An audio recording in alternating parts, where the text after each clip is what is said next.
Dari topik pilihan kita beralih ke informasi emiten pilihan pemirsa di mana PT Harum Energi Tbk atau Harum membukukan penurunan laba signifikan di sepanjang kuartal pertama di 2024. Perseroan mencatatkan laba bersih 987,3 dolar Amerika atau turun 99,04% secara tahunan.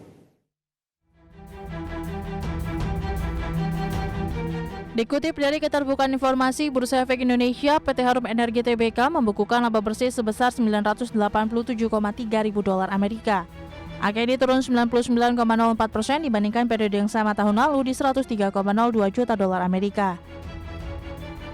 Pendapatan Harum juga susut 9,69% year on year menjadi 265,9 juta dolar Amerika dari sebelumnya 295,5 juta dolar Amerika.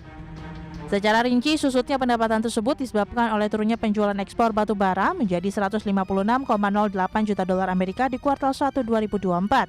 Dari sebelumnya di 254,2 juta dolar Amerika Serikat di kuartal 1 2023. Susutnya pendapatan ini tidak mampu menopang beban pokok pendapatan yang meningkat 32,76% year on year menjadi 195,8 juta dolar Amerika dari sebelumnya 131,7 juta dolar Amerika. Sehingga laba bruto hanya tersisa 70,06 juta dolar Amerika, turun dalam 56,95% dari kuartal 1 2023 di 162,7 juta dolar Amerika. Selain itu, perseroan juga mencatatkan kerugian dari selisih kurs 935,2 ribu dolar Amerika, berbanding terbalik dengan torehan sebelumnya yang surplus di 1,22 juta dolar Amerika. Sementara itu, perseroan mencatatkan total aset per Maret 2024 sebesar 2,47 miliar dolar Amerika, naik signifikan dibandingkan akhir Desember 2023 di 1,63 miliar dolar Amerika. Total liabilitas dan ekuitas masing-masing tercatat di 1,14 miliar dolar Amerika dan 1,33 miliar dolar Amerika, naik dari sebelumnya masing-masing di 458 juta dolar Amerika dan 1,17 miliar dolar Amerika. Berbagi sumber, IDEX Channel.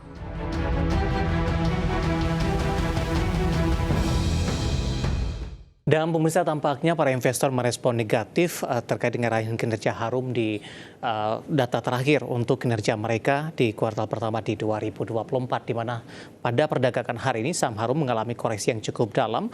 Tadi sempat melemah di atas 5% pemirsa, dan posisi saat ini pelemahannya lebih ke arah terbatas meskipun masih tergolong cukup dalam. Langsung saja kita ke grafis yang pertama, kita akan coba lihat bagaimana pergerakan saham Harum di sepanjang perdagangan hari ini.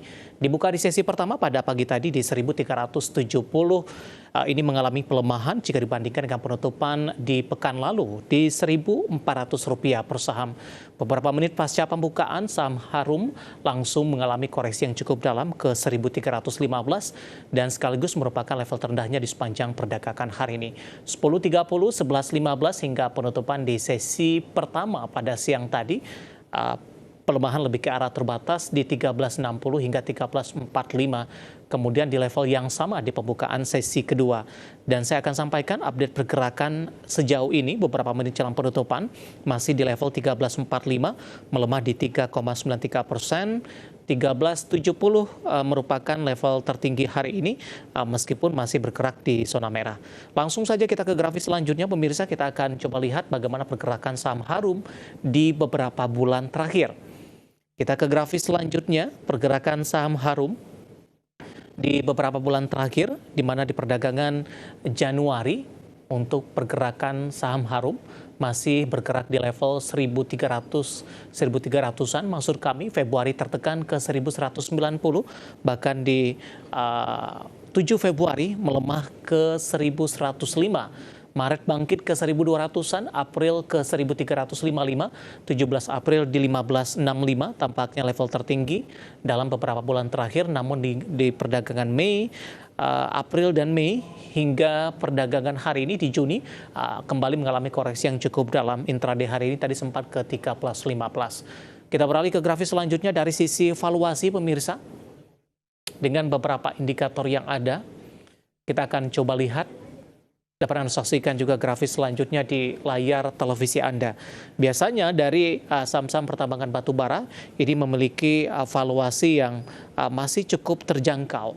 Sementara untuk posisi Harum Price to earning ratio-nya sudah di 292,56 kali, PBV-nya masih di 1,29 kali, PSR-nya di 1,08 kali, dan PCFR-nya di 3,90 kali. Kombinasi secara fundamental, teknikal, dan juga dari sisi valuasi, dan semoga bisa menjadi salah satu referensi untuk Anda.